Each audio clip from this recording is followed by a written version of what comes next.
Welcome to the Scene Snobs Podcast. Welcome, everybody. It's Tuesday night to the Scene Snobs Podcast. I'm your host, Mick Manhattan. Thank you for coming back and joining me for another episode. Whether you're watching live or you're joining up and listening at a later time, I just truly appreciate you. All I ask is that if you guys are watching, please maybe give us a subscribe. Hit that like button. It really helps us go a long way. If you're listening to us, please, maybe give us a follow wherever you're listening. We're all over all podcast platforms. Maybe give us a rate and review. It really helps us. We truly appreciate it. Thank you so much. We put a lot of hard work. A bunch of us really do coming together. And we just appreciate it if you do that. Thank you guys again. We got a great show tonight. Sasha, the Princess of Darkness, is here. She's back. She's been on the show before. She's a good friend, and we're happy to have her. And we're going to talk to her about horror. We're going to get into it, and we're going to have a good time with it. Then Snobs Movie Summer School is back. We're going to be talking about separating the art from the artists, especially within movies, and like a lot of controversies that come up and stuff like that. And then we'll have an all new Did I Fix for you. We're going to get into that. That's given to us by Tim, our Snobs Nation family member. And, he's a Patreon supporter, and we truly appreciate him for that. And thank you, Tim, for giving us this movie and more. And we're going to keep getting into it. And, let's start, usually I take the first 10 minutes or so, start off the show, say hi to everybody, see who's out there, and let's see who's in the comments. What's going on, AJ? How you doing, buddy? Hope everything's going well for you, my friend. Thank you so much for joining in and saying hello. Guys, and guys and gals, as you're out there, everybody, all of you, watching and listening, I just want to say I truly appreciate you. Thank you. I like to put that out there. I like to say that I appreciate you, because you never know who needs to hear it and needs to know it, and it should always be put out there. So, I've been struggling a lot lately with a lot of different things. I've been having some issues in my marriage, having some issues, with myself, within myself, and things like that. And, I'm working on it, and that's all I can do. And right now, I think the biggest thing that I'm working on is finding value within myself, and working on myself. It's always trying to find that value, and what that value that I put out is, not how I value myself. I know that I there's good things about me that I try to hold on to, and I try to principles I live by, morals, values, and things like that. But the value that I put out there for everyone else, and a lot of that is like what I do here. I love doing this. When I made movies, I held myself to certain standards. When I do this, I hold myself to certain standards. But if I'm not teaching or helping anybody, or just entertaining in certain ways, then I just don't feel like I'm adding anything. And I hope I am. I really do. I'm struggling right now because I'm trying to turn this into, like so many others, and I know that. But I'm just speaking about me, speaking from the heart right now. But I'm struggling right now because I'm trying to find that value to take this to the next level. We've been very fortunate to create such a great community. Again, I've said this last week, and I stand by it. I'm not looking for an audience. I'm looking to build a community. I'm looking to build, just people, gather people together and connection and such. And, how do you do that? And I'm struggling with that right now. But I also want to turn this into a viable business that works, that I can support my family on, I can support myself on, and things like that. So right now, it's been an uphill battle. Not with being able to put things together, but me trying to figure out what to do there, because I don't want to just be that next podcast coach who's selling you on something or this, that, and the other thing. I want to provide a value. So I'm working on that. And, I just wanted to put that out there because I'm out here and I like to be honest. I like to be open with everybody. And you guys know that. And that's what I do. And, with everything kind of stressing me out right now, and life just sort of hitting me and kind of rolling at the moment, and trying to figure that out, what the next step is. Where do I go? How do I handle this, that, or the other thing that's thrown my way? It becomes harder and harder. But that doesn't mean that it's not something I can't handle. And I've found myself escaping into movies again. I have always been I found movies to be my escape room. When I was real young, it was not a great upbringing, and movies, going to the movie theater, stuff like that, were always something that I truly adored and loved doing. My mother worked at a mall. She worked in a bank in a mall. And upstairs was this great theater. And this guy, Frank, ran it. And he was a wonderful man, just bigger than life guy. Always had a great laugh, great smile. He was just a wonderful guy. He was the general manager of that movie theater. And I remember whenever she just felt like she needed to get me out of the house, if things were tough or whatever was going on at the moment, she would take me to work with her. And she knew I couldn't like sit in the bank all day. So she would send me right up. She would give me some money and she would send me right up to the movie theater. And she would call up to Frank and say, hey, I'm sending him up. He has some money. Can he just, maybe sit and watch a couple movies or something while I'm at work? And I didn't pay for anything. Frank let me watch whatever I wanted to watch, as long as within reason of my age, of course. If I want to watch something a couple times, if I want to eat anything, he took care of me. And it got me thinking about that because like I was watching, I've been watching movies with my Snobbits and stuff like that going into summer. And now Jack and I have the Snobs movie summer club going on right now. And it's been a really great experience to kind of do that with him and like escape into movies and stuff like that, but with for better reasons. And, more of a positive reason for doing that. But, it just got me thinking about Frank and all that he did with that and helping me to escape those things. And I remember I grew up later, I got older and, I was looking for a job. I was 17, 18 years old. I was working at Suncoast Video. I've often said I've worked in every aspect of the movie industry and I have video stores, movie theaters, everything. But, so I'm working at Suncoast Video. I want to get out of there and I want to go into something else. And my mother's like, hey, Frank is working at this new big movie theater that's opening up. Why don't you go talk to him? I was like, I haven't talked to him in years since I was a little kid. So she sent me over.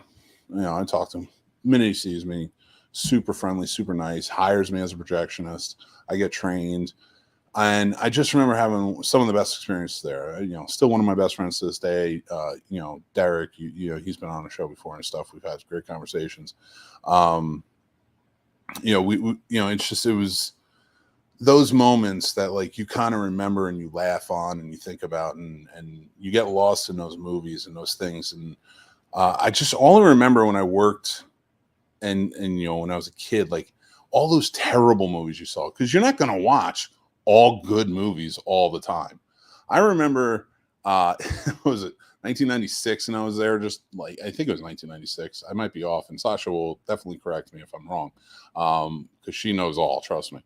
So I think it was Godzilla came out in 1996 and I know it was Godzilla I saw, but I think that was the year.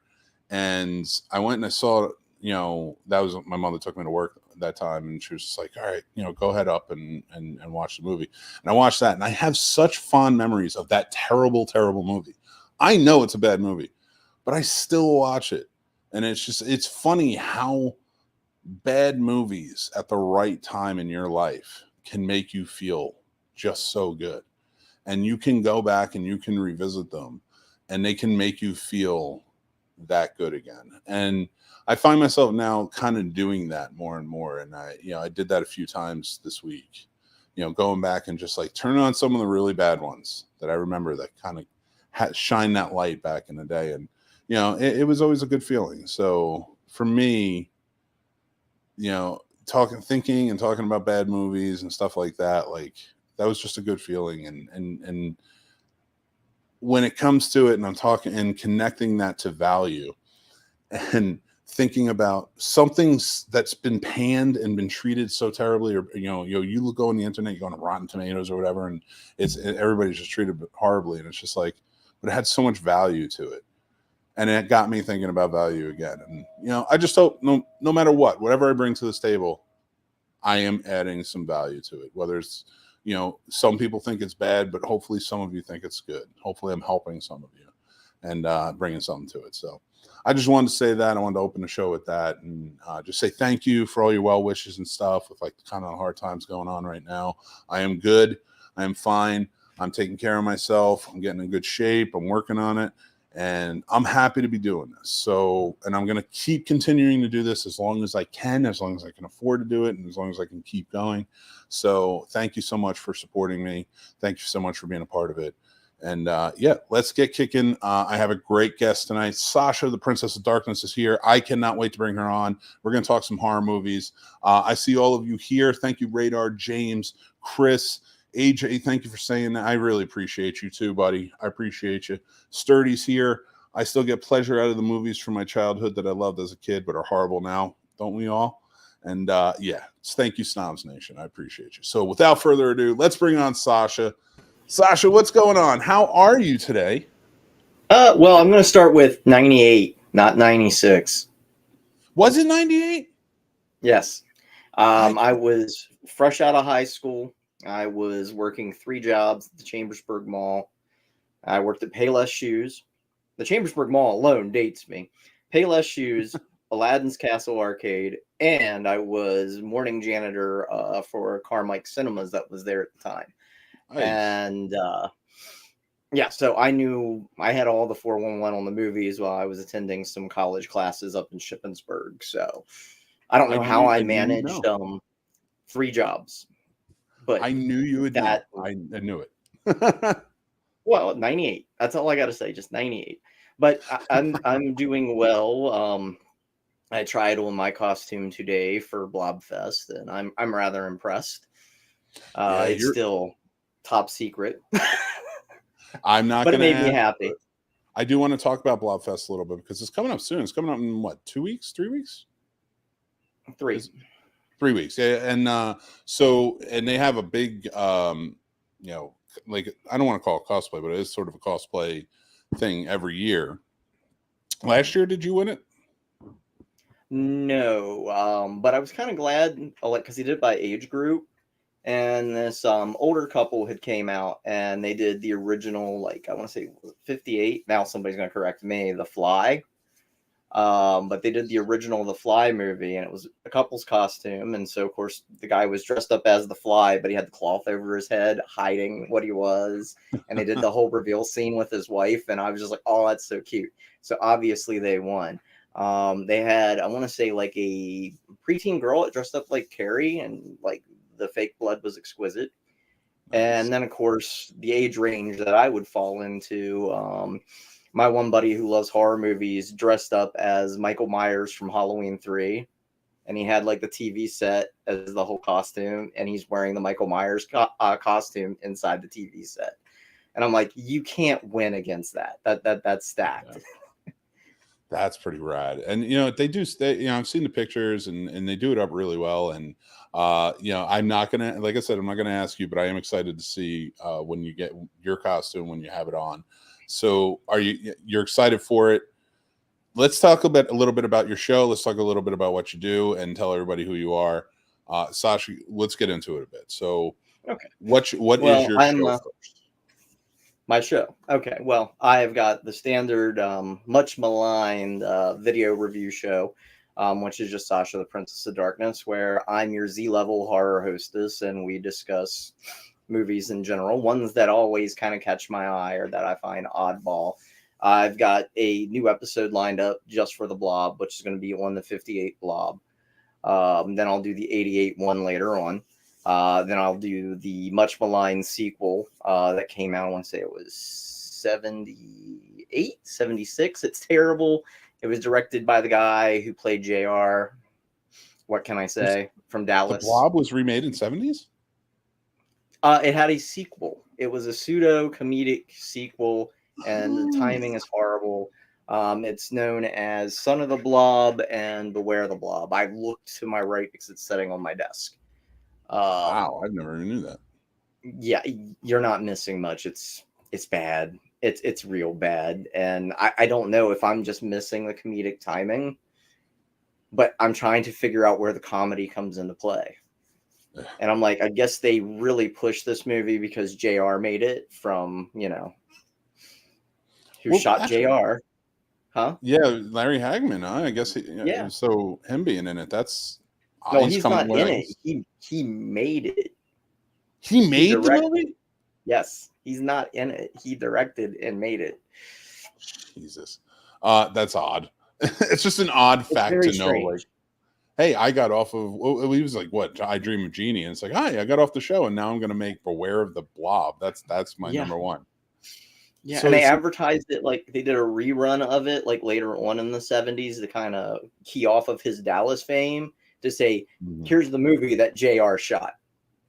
Instead of who shot JR, here's the movie that JR shot. I I mean, you got to love give it. drive-ins originality for that. I will. Drive-ins always have good. Those are always the fun marketing that they always have, and they still have it. There's some good marketing in drive-ins now. In fact, Mahoning, oh.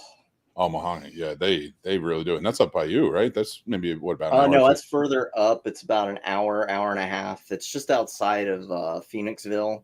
I'm Okay, planning cool. another trip up that way at the end of August because they're going to show the complete Spengler trilogy and have a bunch of Ghostbusters cosplayers, which is what I do, and as well as a bunch of Ecto ones. So I get to nerd out. So yay. That would be awesome to see. Yeah, and coming up, and that's coming up on the 40th anniversary next year. That's Mm-hmm. gonna be a big one. Yeah, because the second movie I think just turned 30 something. Well, in 2019, yeah, would have been 30. So because it No, I was mean the 19, second movie, Ghostbusters 2. yeah, 1989 would have been 2019.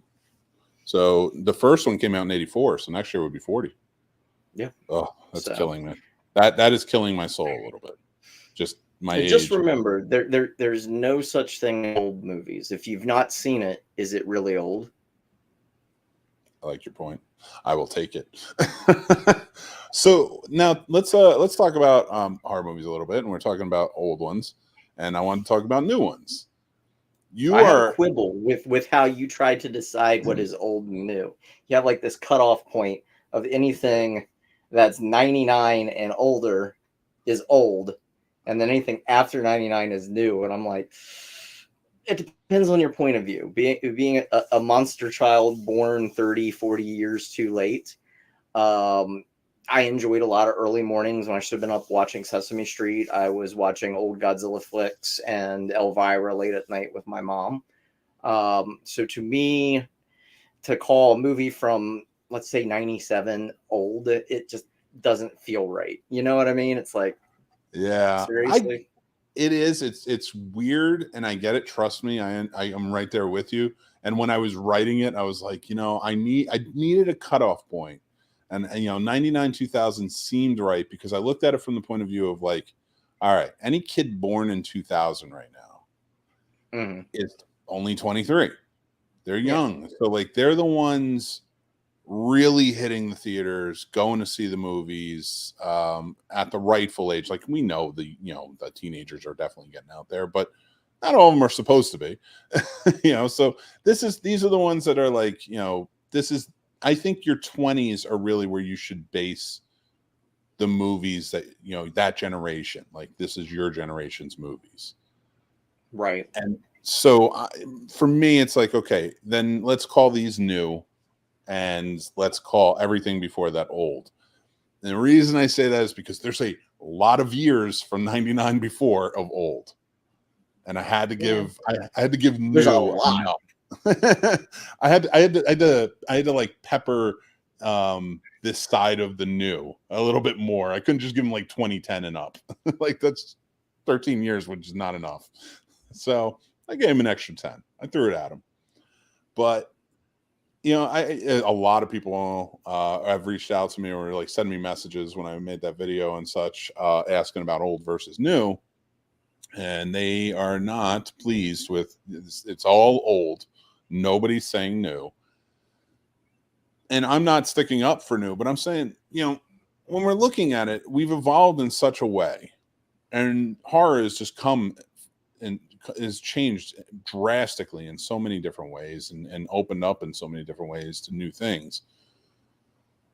It's hard to say, like, how can we just stick to the nostalgia factor and say that old is better? And I wanted to get your opinion on this. Even at the end of the day, like a lot of the films that everybody has nostalgic value for now, like people our age, I hate to phrase it that way, but it's the truth. We're the curmudgeons waving our fist at everything. How dare they remake, throw in whatever movie? And a lot of the movies that we hold near and dear and that we love are in fact remakes. And it pisses off so many people when I point it out. Like Alien. A lot of people love Alien from 1977. It's technically a remake. And a lot of people go, no, it's not. Watch It, The Terror from Beyond Space, which is only 20 years older than it. Mhm. It's the exact same movie, but with that 50s values to it. Then you have The Fly that we touched on just briefly. Like, Cronenberg did a great The Fly movie, but it's still a remake. Yeah. John Carpenter's The Thing. I mean, come on. Howard Hawks' The Thing is a great movie. I would even Granted, argue it's different and limited. I would even almost argue, we were talking about Alien. What was it? Dark Star. It's a comedy, but that's very much the thing. Not the thing. Alien. Yeah, and Dan and it's O'Bannon very wrote proto. it. So, Dan O'Bannon wrote it, and he cribbed a lot from, and he even admitted it. He cribbed a lot from It, The Terror from Beyond Space. It was one of his favorite movies. I always get a kick thinking it could have been a Corman movie at some point, Alien, and I'm like, really? We missed the Corman Alien, but we got so many Alien ripoffs from Corman, it's kind of makes up for it. Yeah. Well, so for you, if you had to choose, like, well, let's go here, and I don't want to say choose. Actually, I don't want to say choose at all, but because you really can't. Like most people, bread and butter for you because you do a lot of research, and I tell everybody, like, go check out your videos, and I've shared your videos too. Like when you did the Predator series, and is that still up on your YouTube? Well, I haven't really gotten into the detail. I did the Alien series. A lot of it's gotten copyright claims because of Alien. The Predator reviews are coming. They're much maligned. I've been more focused on the podcast reboot and helping Lumser out with his thing, but I enjoy Alien. I love Alien. I love all the little offshoots from Alien. I've been saying I'm going to do an Alien versus Predator retrospective at some point, and I'm going to include where it started was the comics, because a lot of people forget that it was Dark Horse Comics who basically had the rights to Alien, had the rights to Predator, but couldn't find any other major label that wanted to go against those characters. And they're like, well, wait, 20th Century Fox owns both. Do you think they'd be okay if we mixed them together? And a lot of people were amazed by that. And it was a concept that was even in the Dark Horse's mindset before Predator 2. And when Predator 2 came out, the first comic had already came out. So they kind of snuck that alien skull into the trophy case. And a lot of people think that movie is the origin, when in fact it's not. It's funny you mention that too, because I remember when that movie, the movie coming out, and I remember the comics were big, and I had read a few of them when they had first come out, and I was like, it's much better than what we got on screen. I did like AVP 2. Oh yeah, Requiem. That was a great film. Yeah, it was called Requiem. I liked that one. It was much more violent. You have to understand, like, the guys who did the special effects, basically, for the first one were told, yeah, we want to do PG-13 because we want to fill seats. And when that didn't do well, but Fox still wanted to do a sequel, they're like, F this, let's go all out. They're going to let us make an R movie. Let's make an R movie. And so I think it's superior to the two. I mean, they kill a kid in the first, 20 minutes? Yeah. Oh yeah, 100%. And because that first one, and I liked where they were going with the first one, but if it was a hard R and it was as violent as the second one, I think I would have liked it a lot more. Well, to think we could have had a movie series in '93, because the arcade game that came out was actually based on scripts for the proposed Alien versus Predator movie that we should have got in 1993. I didn't know that. A lot of people don't know that. And that was awesome. A great game by Capcom, and it sucks that you can't get it anywhere else. So that's just not available? They're not going to make it? Well, you got to figure you got licensing rights and everything that go with it. I think there was a mini console that Capcom had put out a couple years back. It was like a big giant joystick that you could connect to your TV, and AVP was one of the games on there, along with a couple of the Dungeons and Dragons. But good luck finding that thing now, and good luck finding it cheap. Yeah, that sucks. I hate when they do that and you lose certain things just for, throughout time. It just goes away. But what we got? Is it on the Switch here? I don't know what that says. Switch. Oh, he's switching to his different account. He was Oh, up switch as on. one Oh, you person. switch on. Give us a like. Yeah. He's like, I need to make sure I'm advertising as me. I appreciate that. Check out the Lonco Mafia podcast. Chris is a good guy. Yep. Yes. Oh yeah. So now getting, but like, going back to like with the horror and such, and I really love what you're talking about. Yeah, the remakes kind of cycle through every 20 years. I Yeah. feel like we get. Every 20, 30 years, even sometimes every 10 years, and people don't realize it. I mean, look how long it took between a remake of The Grudge. And what cracks me up is the same director did all three of them. Because you had the Japanese one, you had the Americanized one, and then the recent Americanized one again. And there's huge debates about if it's a sequel or a remake, or it's kind of like Evil Dead. Is it a sequel? Is it a remake? The car's there. It's technically kind of similar to The Cabin. So what do you think? I think it's a sequel. I honestly do, because it was intended for Ash to pick up what's her name in the 2016 movie. I can't think of it, but to pick her up while he's driving a truck. And he's like, "You've had a bad night?" "Yeah, I had one of those 30 years ago." I love it. And I hope it's great. This new one, Evil Dead Rise, was great. And that the thing for me is like where I like horror going, and it's not that it's going like all out in your face, like we haven't seen that before. Of course, we've seen that before. There's something different.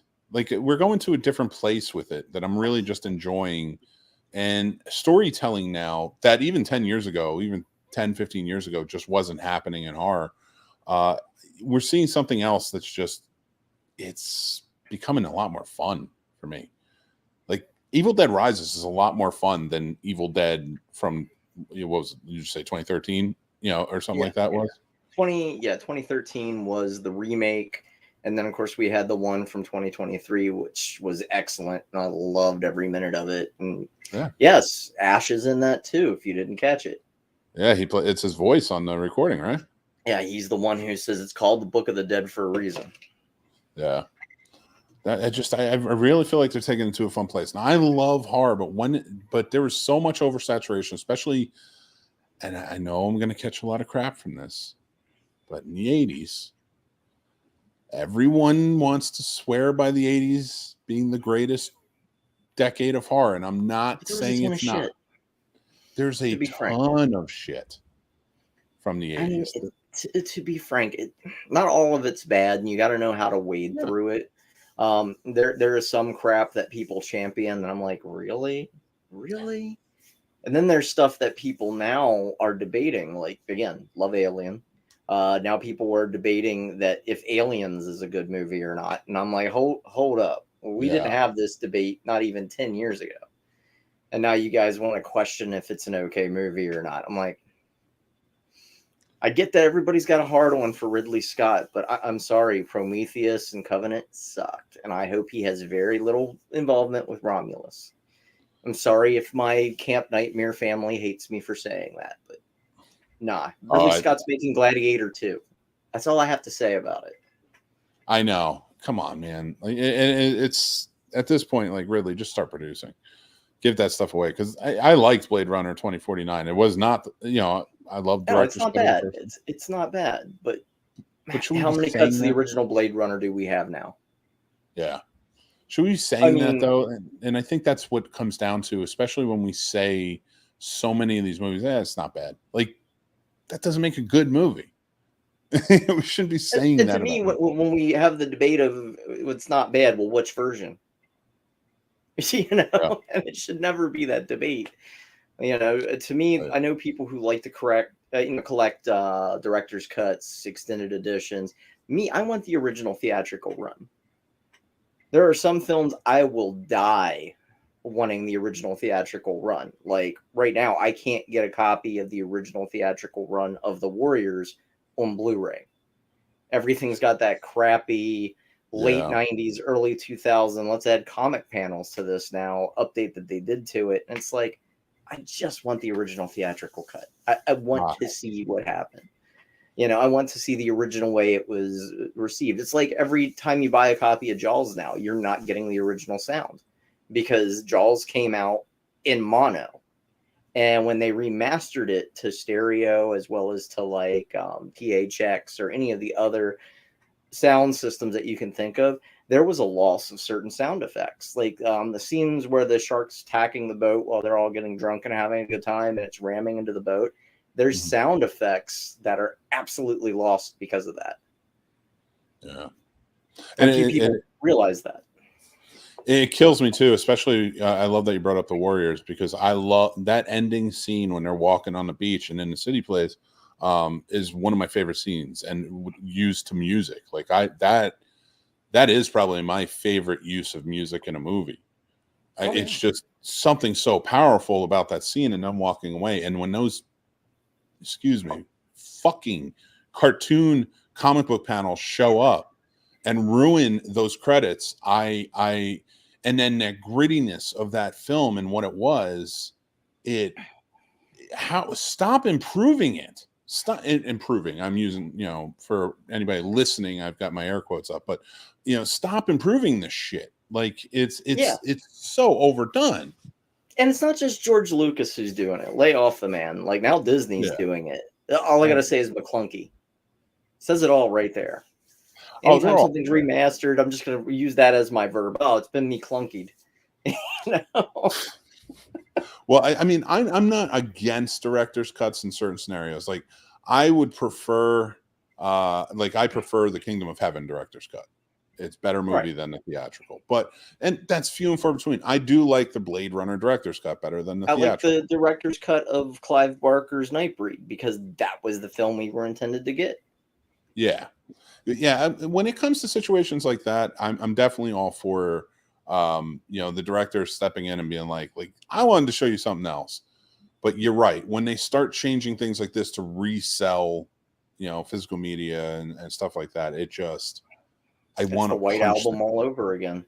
Yeah, it's the worst. And horror is doing it a little too much. You're right. And you lose that effect of the grittiness of the time. And I think that's where I'm becoming more and more jaded. Like, cause it's like when you do that and you remaster all of these things, that nostalgia effect is gone for me.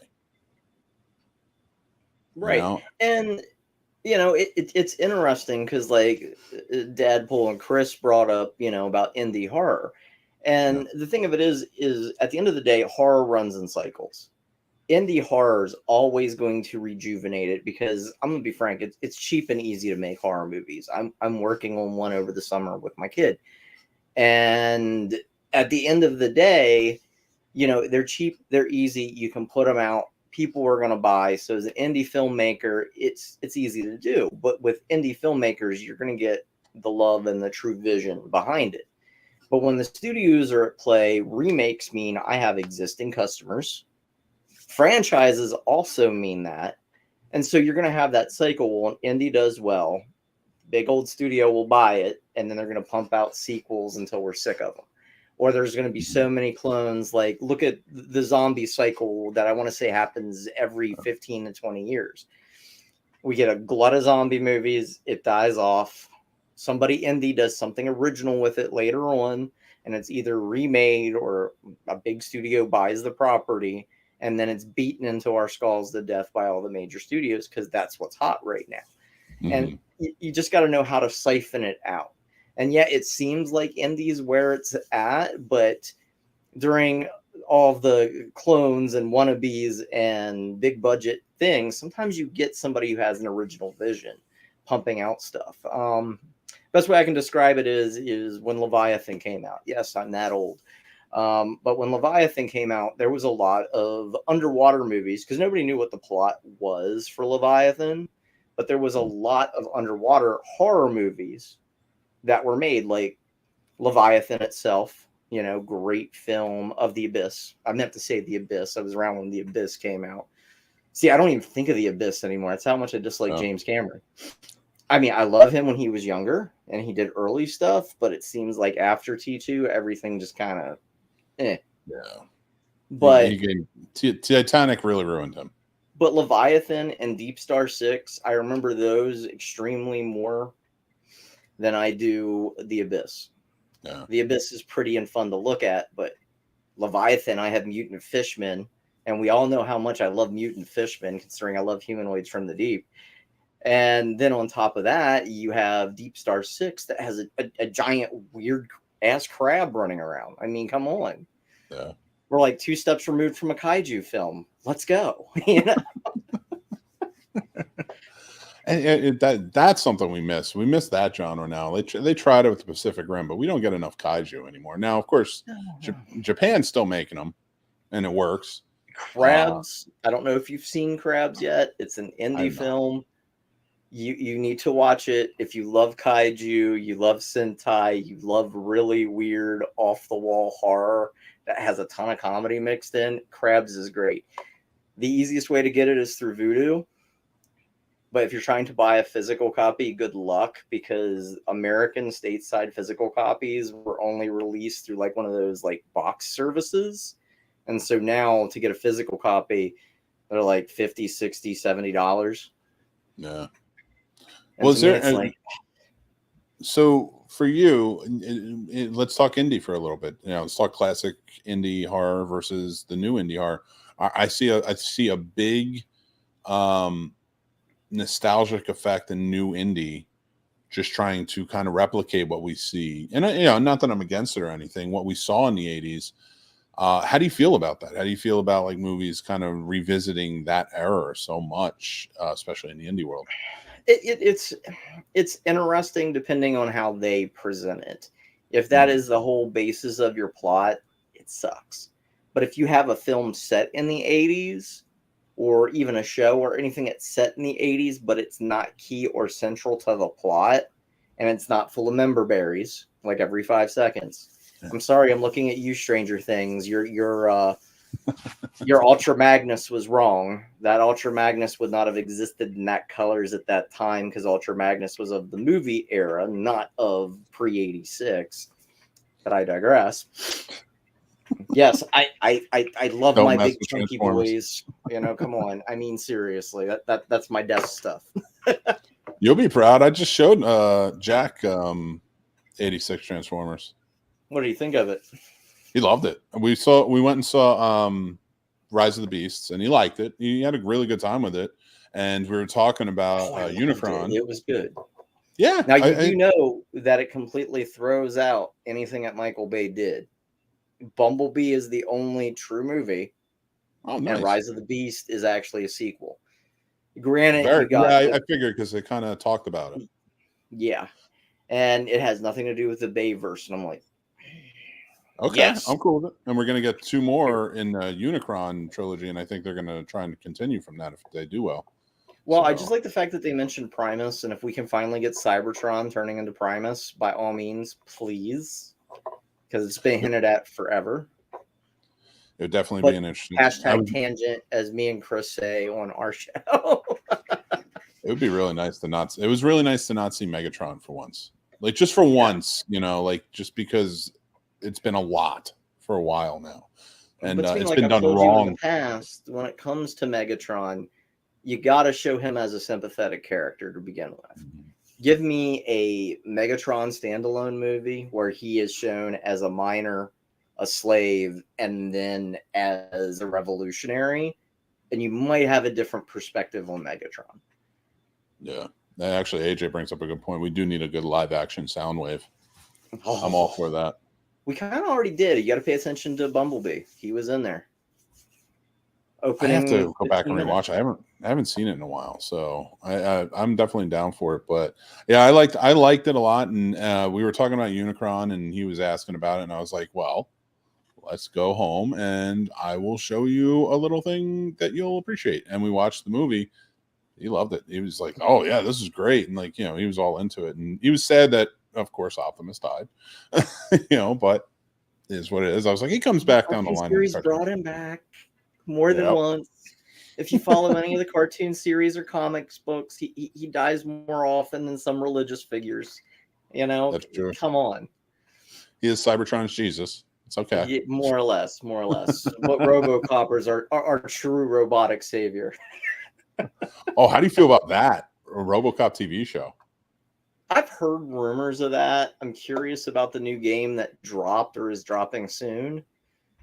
But hell, I'm the sycophant who loved the Rambo game that came out that everybody had controversy over, and they're all like, "Oh, you're shooting cops." I'm like, "Did you not watch First Blood?"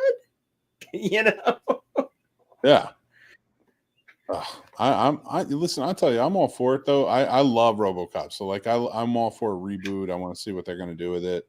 You know, first and second one I can watch any day of the week, no problems. Second one's of course campy, but still love it. That third one, the second they pick up that goddamn jetpack, like he's not even in the movie yet when they pick up that jetpack, and I'm just like, I fucking hate this so much. Dark of the Moon had its moments. I'll give Dark of the Moon that.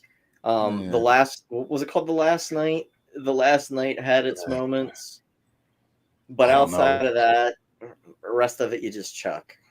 None of them really had a coherent storyline. No, it's just bad as the Resident Evil movie storyline prior to the reboot that we got. Yeah, and now it seems like they're going to push for a good storyline, but that's what happens when you get, I don't want to say fans, but people, someone who appreciates the source material and wants to make their own thing, but like at least appreciates the source material. Yeah, and this is the thing I think that why Welcome to Raccoon City failed, which was the recent Resident Evil. They gave the fans exactly what they wanted. And it's funny that we mentioned RoboCop because in the RoboCop remake, Michael Keaton's character says the customer doesn't know what they want. And that's the truth. Yeah. Here's a movie that gave you everything you wanted in a Resident Evil movie. And it's shit. And, going back to the whole indie horror subject, I mean, look at Terrifier. Technically, I say look at All Hallows Eve because that came first. But, Terrifier 2. Terrifier was the breakout. I would say Terrifier 2 was the biggest breakout of them all. But, like, Terrifier was the breakout to show Art the Clown. Yeah. Everybody went back to watch All Hallows Eve after that. Oh, see, I kind of watched All Hallows Eve 2 because it popped up on my Tubi feed. I'm like, oh, this is awful. And then I turned on the first All Hallows Eve, and I'm like, holy crap, this is good. And then I did more research and found Terrifier. And then I heard Terrifier 2 was coming out, and I was like, ooh. And that movie was good. I thoroughly enjoyed it. And it's indie horror, but it worries me because now we have Terrifier 3 coming. I want to say, what is it? Either Halloween this year or next year. And it's like, okay, when are we going to really screw this franchise up?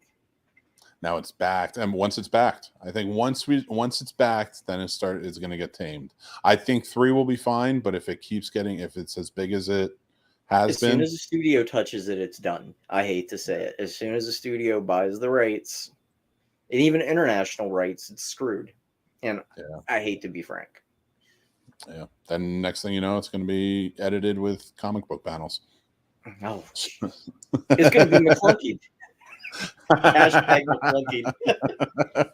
And we'll be buying all the versions. McClunky. Well, Sasha, so let's talk about Blobfest a little bit. So it is coming up in 3 weeks. So what is Blobfest? July 14th. Okay, so where is that again? Phoenixville, PA. Particularly, it's ran by the Colonial Theater. So everybody remembers the big scene where the blob attacks a movie theater, comes down from the projection booth. That was filmed at the Colonial Theater in Phoenixville. And in fact, large parts of that movie, PA Pride, basically was filmed between Phoenixville and Downingtown, which is only a few miles away. Like the big diner scene, that was the Downingtown Diner. And so everything was shot there. Even Steve McQueen was there playing his 30-year-old teenager who's smoking between takes, which I think is hilarious because there's scenes where you can clearly see he's hiding something behind his back and smoke is rising up. And it just cracks me up every time I see it because I know what's up. I need to rewatch that. It's been a long time since I watched the Blob original. And it's fun to watch it with a group of people, especially that are from the town and in the town. And I enjoy the town because maybe I have a problem, but there's a brew pub every, I want to say, 20 or 30 feet. And what makes it intriguing is that in the U.S., it has the most brew pubs in a particular town per square foot anywhere. Jeez. That's how badly you can get fucked up there. It's that bad. Drinking is bad, and I don't encourage it. Well, Sasha, so you're going to be there for it, and this is something that goes on every year, and I'm excited for it. I can't wait to see what you're going to be dressed up as for the cosplay costume. Well, I'm primarily going because I made the video. Obviously, there's a commercial, and there's even a sequel video to it, which is a follow-up, which is how I explain how the blob escaped my grasp. So we can have Blobfest this year. But, yes, if you want to, go to my YouTube channel, check it out. But I'm in the running for Miss Blobfest. This is my second year of running for it. I think entries were cut off as of last night, and last I checked, there's only 5 of us. Me, I went all out with production value, made a commercial, even shot some additional scenes in some surrounding areas, and everybody else just sat in front of a camera and talked. And to me, it's like, tell a story, make it interesting. I don't care if it interferes with their canon. I have my own head canon. They can work their stage show around me if I win. And my running gag has been, I'm like, this is my year. I'm getting it. Even if the ski mask has to come out, I'm getting that cosmic crown. The downside of it is I've planned out this extravagant costume, and all I can say about it is that both Al and I will be heavily armed and in formal wear, if that doesn't give away which movie it's in. Oh, dear God, he got fitted for a tux over the weekend. Be still my beating heart. I'm surprised the man survived us getting out of the tuxedo place. I cannot wait. He looks good dressed up. And he's never been to a formal event. Not for high school, never went to a prom, never did a formal dance in college. Outside of funerals and weddings, that's it. And so I told him, I said, this year I'm making up for that. Because I'm pretty much his first everything, which is kind of sweet. So I've been trying to be a good person lately. I'm trying to do the right things and be a better person, a better Sasha. Shut up. You're a good person. You've always been a good person. You've always been a great supporter of mine. You've always been a great friend to me, first and foremost. And I've always appreciated it. And yeah, but you've never been on the bad side of me yet.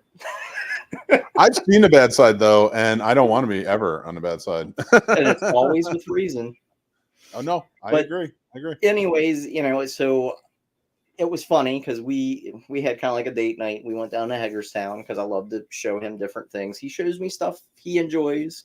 I don't always get it, but I get to see his big goofy grin watching sports and talking to me about music and odd nerdy stuff in cars. And I'm like, I don't get it, but I enjoy his smile, so it's worth it.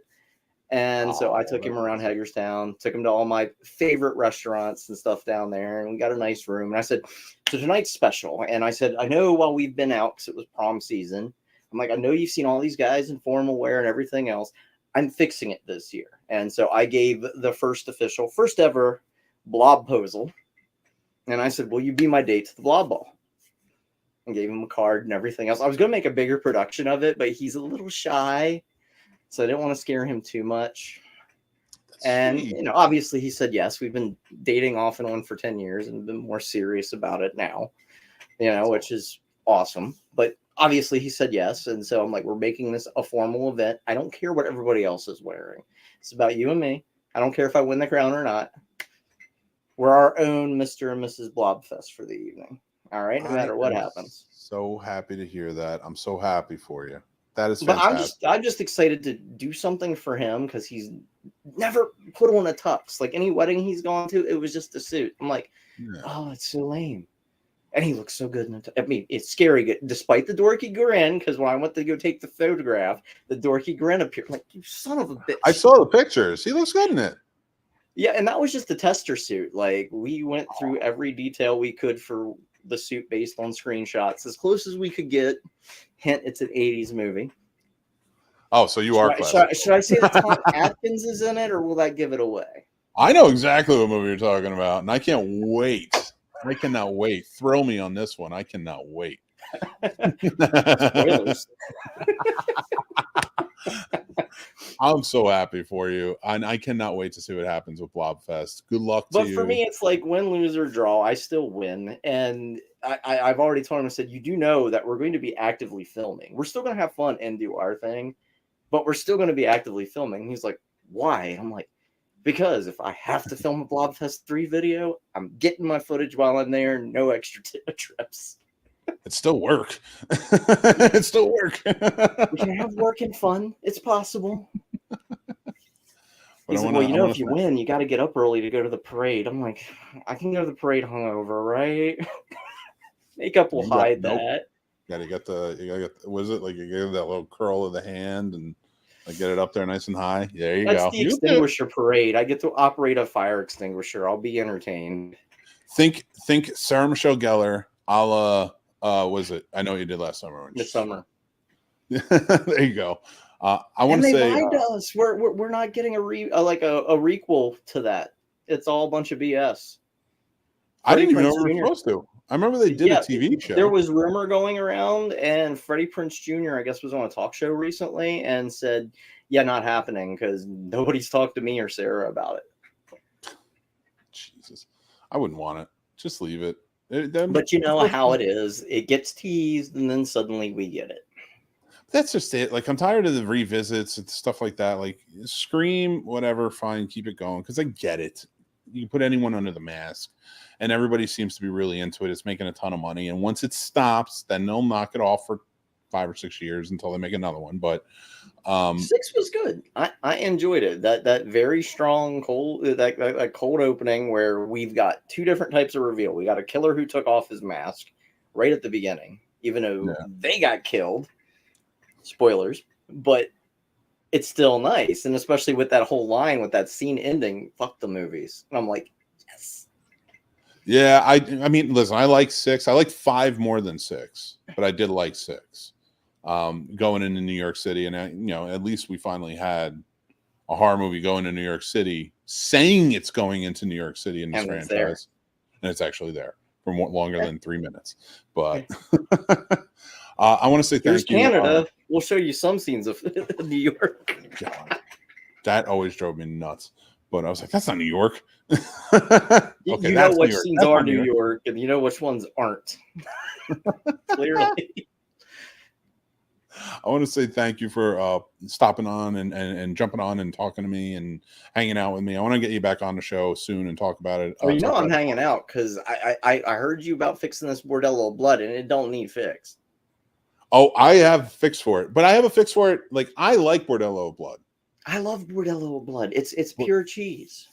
But that's the only one that needs fixed. The only Tales from the Crypt movie that needs fixed is the 4th one.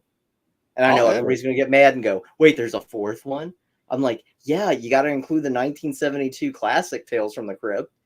Mm-hmm. A lot of people forget that. Yeah, everybody forgets that. They're all more focused on the Crypt Keeper that was made with a Chucky head. Also, Vault of Horrors. They also made a Vault of Horrors too, which was I think also had Joan Collins. I think I had pretty much the same exact cast, honestly. Exactly, and what trips me out is it's the 4th one, the one that's called Ritual, that needs fixed. I mean, come on, they gave the Crypt Keeper dreadlocks. Need I say more? Oh yeah, listen, I like bordello blood, and when I get there, I'm gonna. The fix is to make it less cheesy. Like, why didn't it work? And what about it would make it work? What would have made it more box office successful? But yes, I watched and I was like, you know what? I still like this movie. I still enjoy it. And when you were separating the art from the artist, I want to remind you of 2 things. Yes. 2 things. Keep in mind that Adolf Hitler also did art and wrote a book. So did Charlie Manson. John Wayne Gacy did art. Mm-hmm. And at the end of the day, think of it this way. If the KKK suddenly decided to fund their endeavors with a really damn good chicken sandwich, would you still eat it if it was funding their endeavors? And those are the 2 things, several things you need to think of. This is why you're going to appreciate what I have to say in this, because I am going to cite you in it.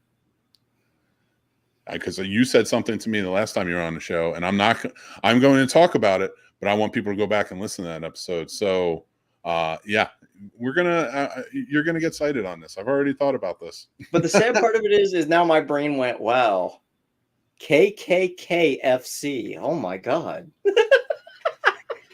Good thing I don't eat there. You already got the kernel, right? You just need the hood. So that's what was behind him. That's what that little black tie was. Yeah. It's just holding the hood back there. And little did you know, that colonel's last name was Gump. Oh God! All right, I'm gonna let you go. Listen, let me. Good luck on Blobfest. Let me know what happened. Well, I'll see what happens, but and I'm gonna get with you afterwards and see if we can get you back on and talk about it. Yeah, indeed. All right, I'll talk to you soon, Sasha. Take care. All right, peace out. Take care. I love that. Guys, check it out. Down in the description below, I have all Sasha's links. You can go check her out. She has some great stuff. She's very smart, especially when it comes to movies. Not just horror, but movies in general. But, you know, if you're a horror fan, you're really going to enjoy it. So let's get into it, guys. I want to talk. It's Snobs Movie Summer School. All right, you ready? Art. This is art class. Can we separate it from the artists? Let's talk about it. And like Sasha had just said, there's a lot of things to think about. There's a lot of horrific human beings who have made art. And, you know, this comes off the backs of, you know, I want to mostly focus on movies and things like that, because we can go all day long about who did what, when, where, why, and dissect all of those things. But I want to talk about, you know, like we have the Jeepers Creepers movies who were made by was Victor Salva, who went to jail for pedophilia, and you know, it's a big source of contention with a lot of people and controversy of whether he should have been still allowed to make movies after that and work with children. And yeah, probably not. No, I shouldn't even say probably not. No, he shouldn't be working with children at all. Now, should he have a chance to make movies? I do think so. I do think that especially if it's independently, if you have an independent backer, you write a script, you get into it. For me, it's like, and I've had this argument, especially like when Michael Vick kind of came back into playing football, and a lot of people are arguing it. If you paid your debt to society and you went in and you are now trying to earn a living doing the thing that you are good at, yeah, it's a sketchy road, but you leave it up to the fans on this, whether you pass or fail. And we're seeing that this past weekend, very obviously, with Ezra Miller and what their movie went through. And it's bombed horrifically. $250 million budget. Made, I think, $55 million here just in the US, $130 million worldwide. It's not going to make its money back. It's not, and it's a good movie. I saw it. I enjoyed it. They did a good job with it. Andy Muschietti's a great director. But the people have spoken, and I think that's where you separate it. You separate it from the art. You separate the art from the artists. You let the people decide. You put it out there. We have there's a personal one right now, and it's a movie that's kind of going around, and I'm going to talk on it a little bit, and I'm going to leave the names out because there's some controversy to it, but and I'm tied to a couple of people who have worked on it. There is a filmmaker who supposedly, and I don't have all of the details, I'm not a lawyer, I'm not a social justice seeker on this situation, I'm just kind of in the background. I've been asked to have some of the filmmakers on to discuss it, and I haven't decided yet. I'm still thinking on it because I don't know. But I guess a writer of a movie may have plagiarized certain scenes from other movies, and didn't tell as they were making, didn't tell the filmmakers in it that this happened. And as they made that movie, now it's starting to come out, and those filmmakers are trying to block the movie from coming out, even though I guess the writer was also a producer and he owns the rights. Again, I've read a lot of the stuff that has been put out about it. It's a lot of mumbo jumbo on it, and it's a lot of craziness. And it hits close to home because I know a lot of people who have worked on the film, and I actually know the guy who wrote it. And he's coming out. He's saying that he edited those pieces out. And he didn't realize that it was more plagiarism. He thought it was more paying homage to and things like that. And now I didn't read the script. I didn't see the movie. I don't know. So I can't speak to that aspect. I can speak as a writer. And if I did read it and there were plagiarized and I read the other script, that's pretty horrific. But at the same time, if the movie is done and the movie is ready to go, put it out. He's going to get lambasted if it's plagiarized. It's going to hit. He's going to get hit. And it's going to be hit by him. If he's the one that owns the rights to it, why not? Because now all you're doing is you're saying he did this. And that's where you're not separating it. Like, to me, it's like you're in a situation like that, like again with the Flash and stuff like that. There was talk about people were like, well, they shouldn't put the movie out there. Yeah, you should. You absolutely should. They made it. Lots of people worked on it. Put it out. Let the people decide how this is going to go. That's who it's made for, correct? Show these, you're not going to prove anything to these studios or these producers or these, indie houses who are making stuff or these independent filmmakers and such. You're not going to prove anything to them if you're not putting it out there and they're getting feedback. And one thing I want to talk about, and Sasha had brought this up and it resonates with me because,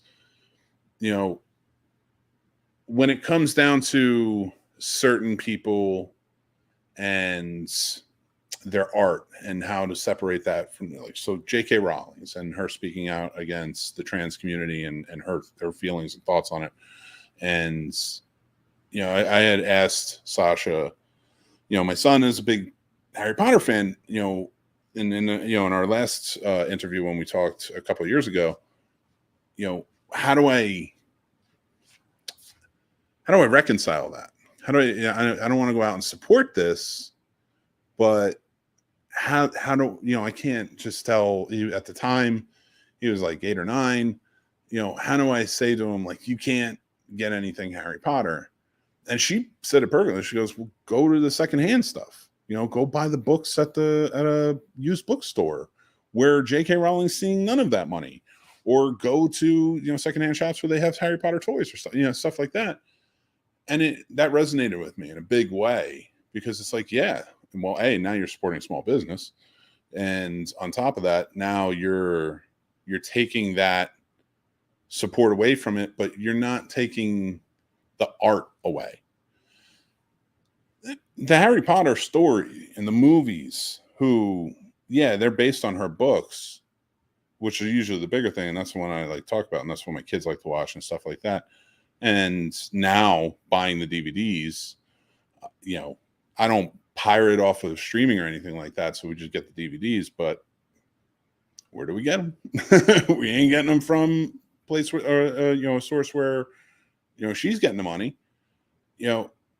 For me, that's a good way to go about it. Like, if you want to support, or you don't want to, if you don't want to support somebody getting money off of this or supporting in that situation, don't go see it. Or if you do want to see it and you don't want to support, maybe find other avenues or channels to do it. I'd say legally. I'm not gonna, I know some people do things different ways, but I'd say legally. Now, with this Ezra Miller thing and how this movie played out and how much of a big bomb it is, what bothers me is that there's still circulation of talk that it could get a sequel because the studio is saying, like, well, it failed because of all of this. And it's like, no, you at least got to be honest about it. Like, what point then can you not separate art from the artists, or the producers and things like that? It's like, this is the point where the artists themselves or the filmmakers, things like that, have to step out and be like, no, we can't do this. It really bothers me to hear, like, so many of these fellow actors and filmmakers are praising Ezra and their performance in the movie, when in reality, that's fine. I think they did a great job in the movie. They acted their asses off in the movie. but that doesn't give them a pass to come back.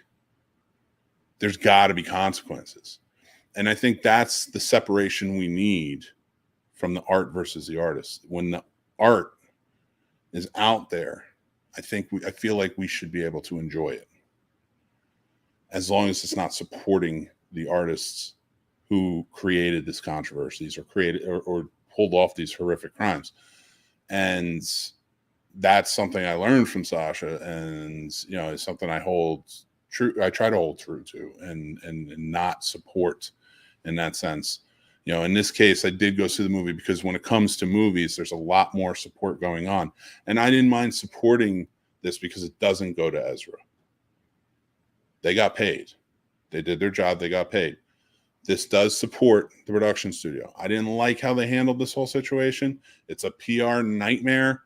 It sucks. I didn't like the way they were going with it, how WB handled the whole thing, but it was a lot of different working parts in it. And from my perspective, having worked in the industry, having worked for different studios, having worked for different heads that come in and out at different times while productions are going on, and seeing how those things change and how those gears work and turn,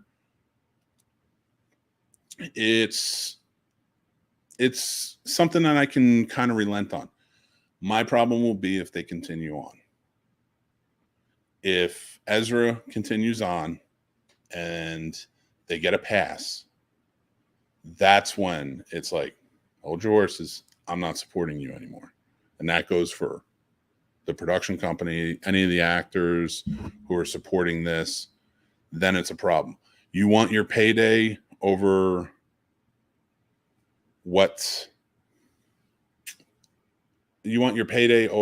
your principal? That's a problem. Ezra needs help. There's a lot of help that Ezra needs. Are they getting it? I don't know. Behind closed doors, who knows? Who knows what's true? We will see what happens with them. And if down the line they want to come back to work, they go through their, whatever happens with their charges and all that stuff, and then they come back, fine. But this is the consequence. You don't get to be our superhero. Sorry. You don't get to be our superhero anymore. You shouldn't be our superhero anymore. So I think that's it. I think when it comes to separating the art from the artists and, bringing it around, especially when it comes to movies and how big these productions are, you can't just have a blanket over it all and say, everyone, it's this whole thing. Like, if you do something wrong, you have to face this consequence, and that's the one consequence everybody faces. I feel like more and more that's what society's trying to push, is like, no, they're bad. They did something. Everybody, it's all one blanket. We have to take this on a case-by-case basis, which is what it's supposed to be anyway. And that's what we need to kick to, and we need to start holding to consequences more. My point with this, and like kind of keep pointing out, because it is such a controversial and hot button topic issue right now, is The Flash, is because nobody went and saw it. And this is, for me, this is the first time in a long time I can really think, and it resonates with me, that audiences saw someone do something that stuck out and was really horrifying to them, and they followed through and didn't support. They said, no, I'm not supporting this. I'm not going to do it. And it bombed horrifically. So that's kind of where I'm at. Sasha is saying, well, it's a new clean slate after all, James Gunn's new universe, but let's be honest, the recent DCCU was kind of a mess to begin with. Yes, well, yeah, 100%. 100%. I think the depth situation aided in it all. There's so much, but that's the thing. You got to take it by case basis, and you have to allow things to play out. Now, my problem with that was, like, there was so much sweeping under the rug while the cops were searching for this guy. You couldn't even get to the point. And like, there was so much video proof and stuff like that. But, with the Johnny Depp situation, it was like, they had their day in court. They went through. Disney should have said, hey, we're holding all productions with Johnny Depp until we figure out the situation. We're not done with them, but we got to figure out what's going on, and we're going to let the courts decide on this and figure out what's happening. Like, you guys are going to go to court and figure this out. Fine. Now, I understand that the court situation happens because he was losing money, because he was getting fired from stuff, and she was countersuing because it was just a mess.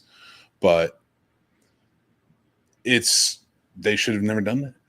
It should, let him work until it's all fleshed out and figured out. But nobody wants to do that. WB hiding from the warrant didn't help. Yes, but then again, you're saying that, but is there proof of that? Let's be real. We can speculate on that all day long, but we don't really know if that's what happened. We don't really know, educated guess probably, but we don't know is the problem. Sasha says, honestly, as Chris and spoke about Sasha After Dark, Chris and Sasha spoke on After Dark recently on our cast, Flox, FOLX, not quite sure what that is, who wants a shared universe. Oh, folks. Okay, sorry. Folks who want a shared universe just need to make good movies, period. Fun, good movies. Connect to them later. Yeah, I like that. Or they need to follow the formula. I think James Gunn's going to follow the formula. I don't know if it's going to be good, but because he likes to follow the weird characters. But did we ever get confirmation on Jonathan Major's situation? His court date's in August. So another one. Like, I honestly think that the MCU is handling this well. They haven't said anything. Wait for the court date. They have put so much into the guy. Just wait for the court date. Fine. We're not going to promote him. We're not going to take him away. We're not going to fire him either. Just wait for the court date. We'll see what happens. We'll see where it goes. And then that's how it's going to be. But now, on the other side of it, to talk about it from this perspective, how do you separate as the audience member? How can you separate and be okay with maybe watching something that a monster made? And that's where I want to go with for the rest of this real quick. For me, there's a lot of things. Like, we always find things that we may love that down the line. Like, I remember, I love the first Jeepers Creepers movie. And in fact, it meant a lot to me because my first movie that I made, one of the stars of that movie was in Jeepers Creepers. So, like, we always connected. I remember we sat and watched it. The guys I was making it with, we sat and watched the movie to see him in it as we were making our movie. It was our movie night. So that's always a good memory for me. And then same with like the second one. Like, I love that movie and like I have good memories of it. And I can say the same about like R. Kelly songs. Like, I remember having great debates against friends of like, oh, who's better, R. Kelly, Keith Sweat in the 90s, stuff like that. Like, just fun stuff that led to great conversations and talking about great music. And then you find out these monsters. I loved the Cosby Show. I wanted to be a member of the Cosby family. This horrific monster in real life made a show where this guy, I wanted him to be my dad. Probably still one of the greatest dads on television history. How can you reconcile that with yourself? Honestly, a lot of people I feel like have a hard time doing that, and it stresses them out. And I was talking about this with my wife fairly recently, not too long ago. And I was just saying, I was like, honestly, I could give him up forever, but where does it end?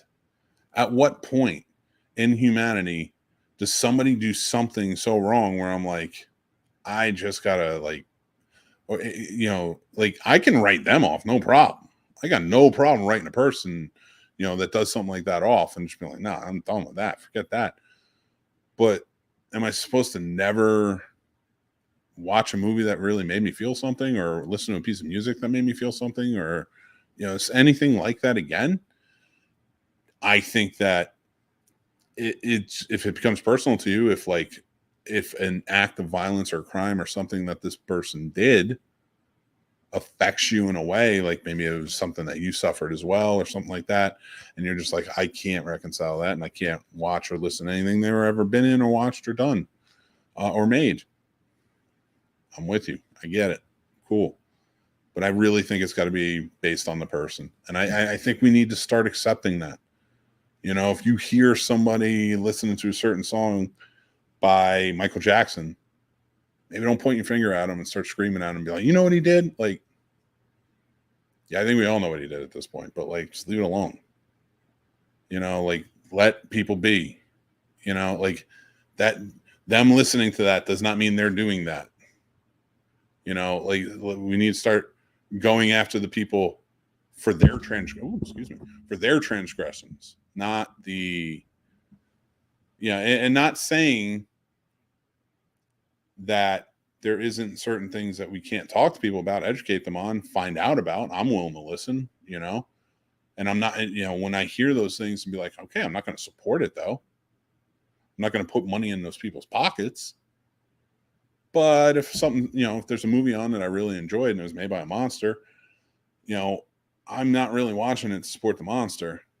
If I own it or something already, or, something like that, and there's no way I'm supporting that monster, I might put it on. That's just my feelings on it. I don't know if I'm right. I don't know if it's the moral or valuable thing to do, or the principled thing to do, but I feel like I am a pretty principled guy. I feel like I'm a pretty moral-filled guy in my own way, and I have some good values in that sense, So if it's not, my spider sense is not kicking off and saying like, no, this is wrong, this is wrong, this is wrong, I don't feel wrong about it. So that's kind of where how I separate the art from the artists. So if you feel good about watching something, if you want to watch the Cosby Show, I say go for it. Just don't buy anything that supports him. Don't buy into his bullshit whenever he's on screen talking about it. That's where I'm at. That's this week's Snob Summer School. Hopefully you enjoyed it. Let me know what you think in the comments. You may feel differently. I want to hear it. We got some in the comments before I move on to the next thing. I want to hear what you guys have to say. Let's go back. Okay. Sasha, hell with DC. Either do the original like pre-platinum era characters that don't exist anymore, or the oddballs like The Question. I love The Question. I'm with you on that. A film noir question film. Oh, that's a great idea. I think I'm going to do Jonah Hex as a Did I Fix? Great idea, Sasha. I think the Depp situation aided in their hesitations to exile before the facts have all come out. And I think it should have. I think that was a very good idea. Sasha says, hell, have we seen the original Green Lantern movie? The one that is pre-Hal Jordan or Jon Stewart. It's like Alan Scott's Green Lantern. No, never seen it at all. It's crazy. Pedophilia is a major no full stop. Yes, I 100% agree with you. Now, and I support you on that situation, and or not that situation, and that feeling. It's a terrible, terrible crime. This guy went to jail in 1988 for it. He paid his dues. He got out. He made movies. I don't ever want to shake the guy's hand. I don't want to be friends with the guy. I don't want to know him. But that's almost 40 years ago. The dude served jail time. Now, if there were any transgressions since then, and they're not stopping him from having anyone on set or making movies, things like that, then this is a problem that we need to desperately, get in on. But if there has been nothing since, and these movies were made, and I saw these movies before I even knew anything was up. Like, this didn't really come out until, to the forefront where I really heard about it until maybe like 15 years ago. For me, I'm not saying it didn't come out for everybody else to hear about. I'm just saying for me. So if I saw the movie like Powder and stuff like that beforehand, did I sin? Is that a transgression against everybody? That I unknowingly saw it? And if I continue, or if it's on TV and I put it on, am I creating a disturbance in the force in that sense? I just don't think so. There's a lot of people who work on movies, a lot of people who contribute. And by saying like that dude's a monster, you know, especially in that scenario, I'm not forgiving him, but it's made. Lots of people put the effort in. I can marry. Again, my spider sense isn't going off about watching it. It doesn't feel wrong to me. But if it feels wrong to you, I say follow your heart. For me, the hard line is condemning a whole cross section of humanity, serial killers, people who commit genocide, or anyone who harms the innocent children. I completely understand that. Again, if it feels wrong to you, I back your play. I understand it. What really bugs me about Cosby was all the celebrities that knew him personally were like, yeah, we knew about him, and they did nothing and said no, just like Harvey Weinstein. That there's so many things like that in Hollywood. There's so many Hollywood types. Nothing was ever done. And it's so yeah, we should condemn them all. And then we should probably be watching nothing. If we're being honest about this. If this is the case, if we really want to be honest about this, and let's take this you know, right here, or even like the what's his name from Victor Salva or whatever, we should probably be watching nothing. That's the fact. If it comes from Hollywood, we should probably not be watching it. So tell me you're going to stop watching it. Tell me you're going to stop going. No, you can reconcile it. You can be okay with some things. But I guarantee you,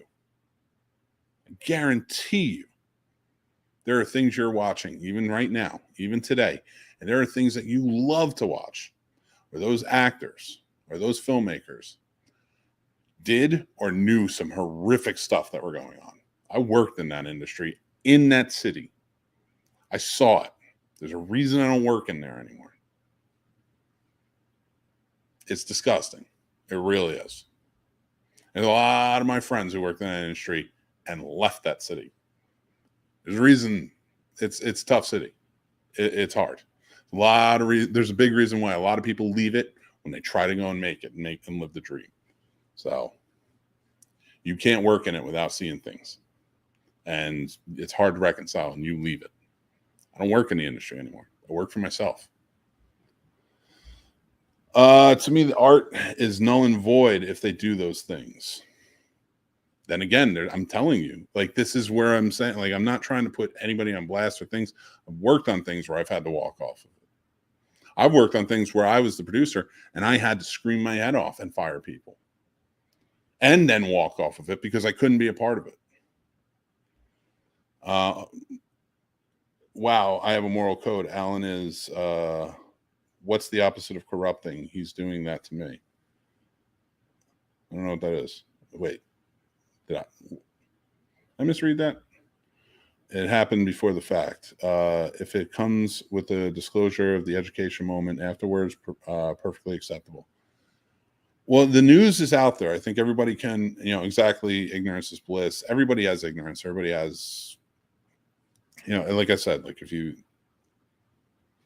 there's not much you should be watching. I'm just telling you that right now. If you're going to go by that, it's a fact of life. And if you could really get candid with, let's just take one group. Let's just take women in the film industry. You can talk to pretty much any woman in the film industry and say, all right, if I were to turn off any movie made by somebody who's done something horrific, they would tell you you'd have to turn off every movie. It's fact of life. Well, I'm going to move on from this. Thank you guys for I appreciate you commenting along with this and talking about it. I would love to hear what you guys think about it. So please sound off. Let me know whether it's the clip or you're watching or listening to the show. Thank you so much. But we're going to move on to Did I Fix? And today's episode is Bordello of Blood. That's right. Tim, one of our fantastic patron supporters and Snob Nation family members, gave this movie to me to fix. It's Tales from the Crypt movie from the 90s. Demon Knights is a very special movie to me. They made 4 movies, like Sasha had said. Ritual kind of came a little bit later. The original Tales from the Crypt was in the 70s. These 2 movies kind of came out not too long after each other, back to back. It was kind of, a little bit. I think it was on the height of the TV show, like right off the end of the TV show. If not, it was like right in the middle, or towards the end, rather, I should say. And Demon Knight and Bordello of Blood, 2 very different movies. They kind of connected them in certain ways, especially they have the key in it and both of them and stuff like that.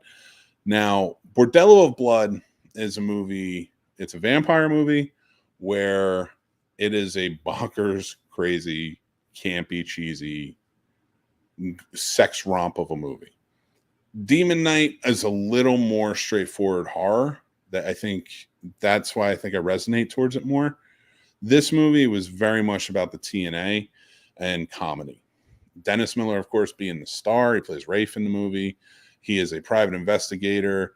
Erica Linnea. Erica Linnea is the star of the movie. Her brother goes missing, played by Corey Feldman.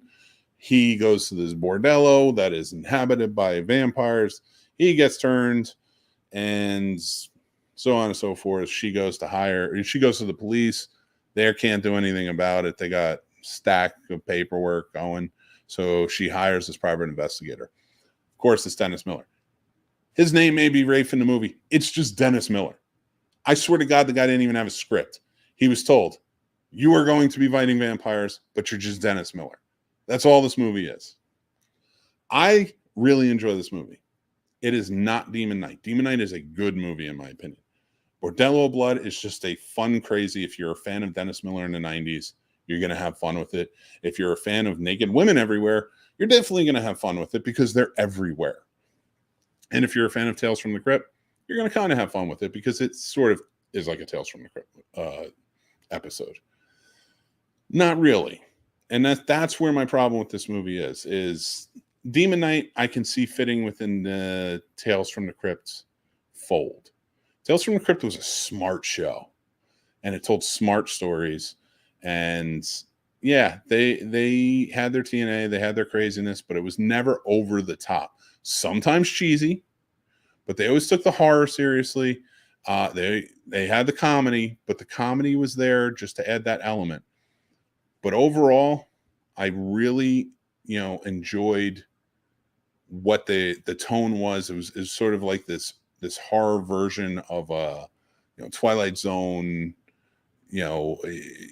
sort of show with all these twists that they threw at you that was just really fun. And I love the filmmaking team behind it, especially Zemeckis leading it up at the time. I just thought it was always a good time, and Joel Silver and stuff like that. And it was a really fun time for that show. When this movie came out, it felt so far out of touch from what Tales from the Crypt actually was that it just felt like they put the name on it and they put the Crypt Keeper in at the beginning and the end, and they didn't tell them what kind of movie they were putting in there. The only thing that adds any kind of like weight to it that this vampire movie could be a good movie is the fact that they added Christopher Sarandon and Corey Feldman, who are veterans of 2 of the greatest vampire movies of all time, The Lost Boys, hence why I'm wearing it, and Fright Night, one of my favorite movies of all time. So while watching this movie, I was thinking about it. I'm thinking about, how do you fix this movie? Well, first and foremost, the first rule of any horror comedy is, in horror comedy, you have to take the horror seriously. And this does not. This makes a big joke of it. This felt more like a National Lampoon's movie with a horror element than it did a Tales from the Crypt. They should have adhered to what Tales from the Crypt was. They should have. The twist wasn't even that good. You saw it coming from a mile away, and so you get that when you walk away from a Tales from the Crypt, you got to be like, that was cool. That was awesome to see. They didn't have that in this. So I wish they had that element. Like, this is the show that gave you one of the greatest vampire episodes of all time. And that was when the frat guys go into the haunted house. If you haven't seen it, go check it out. We actually talked about with Brian Krause when we interviewed about him with this. One of my favorite episodes. So, with this movie, how do you fix it? Unfortunately, as much as I love him, you got to get rid of Dennis Miller. You got to put somebody in there who's going to take this seriously. He's going to take the horror element seriously. Now, if you were going, and you got to pick a tone. If you want horror comedy, that's fine. But you got to take the horror seriously. So that means all the surrounding people need to be serious about it. So the preacher is real deal. He's not a hokey preacher. Chris Sarandon is an amazing actor, and he's just playing this character like, come on, really? Like, what are we doing here? Like, this seems like such a joke. I'm sorry, Erica Linnea was not a great actress at the time. She's beautiful to look at, not great for a leading role. She did not do a great job in this role. You need somebody who can play the role. I thought Angie Everhart did a great job in it, and if she had a chance to play it up and play it more horrific, she could have done that well if it was taken seriously. So, and she could have still played that comedy element to it like she did. But you needed a guy there who maybe was making some quips and stuff like that, but was having fun. I would have actually taken the private investigator out of it. Honestly, if you're going to keep the private investigator, add an actor who works. Dennis Miller doesn't work. He's a comedian. He's not an actor. What else have we seen him in? This is really it. A couple other things, besides SNL. That's really it. So find somebody who's going to be in it, who's going to take this seriously. If you want to keep the TNA, fine. I just thought it was overdone. It was just a little too much. And, because like when I'm watching this movie, I didn't need it. Like it's like a teenage boy's dream. And I didn't want that. I want to watch this movie. I want to have a cool vampire movie that I'm getting into. I understand it's a bordello, and you already have very cool practical effects going on in this. Add to that some more, because the TNA is overshadowing that. You could have had something like From Dusk Till Dawn, where, you have TNA in that, but then they turn into cool vampires, and you have cool prosthetics and stuff like that. Why wouldn't they do that here? Now, budgetary, you can say that, but that's why it felt like it went in for the joke.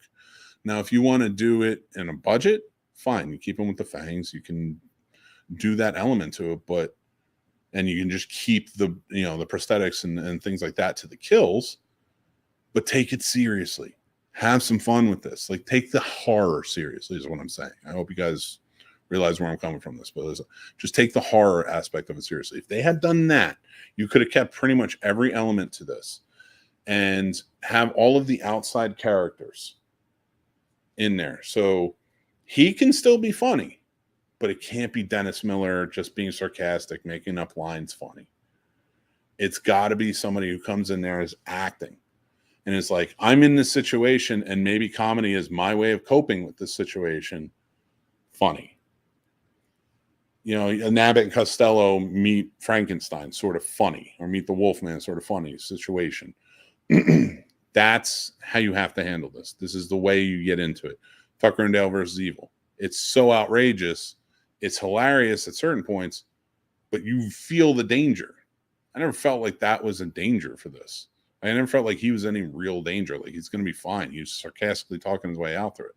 So I feel like if you're going to fix it, you got to replace the main character. If you could get a bigger budget, great. But if we're going to stick to what the budget was and where it was at, you change up. I would change the main actress in the movie, Erica Linnea. She wasn't strong enough for it. Keep everybody else except for Dennis Miller. Get rid of him too, and just put two strong actors in there who can pull off the horror comedy vibe if that's what you want to go for, especially because it is a Tales from the Crypt movie. This felt like a script that came in that somebody wrote and they just tacked on to a Tales from the Crypt. It just didn't feel right. It didn't work. One very cool thing, is in the vignette where we see the Crypt Keeper and he's talking to us. It is William Sadler playing the mummy. And I thought that was cool because William Sadler is a mainstay in Tales from the Crypt, and you guys, he was in Demon Knight as well. He was one of the main stars. So I would love to know what you guys think. Did I fix the movie? Do you think it would have been better if it had that element? I don't want to remove anything else. I thought the Lilith part was, taking over. I thought the church supporting the bordello was great. It added like this different element to it. Everybody else kind of playing it up. It was a lot of fun.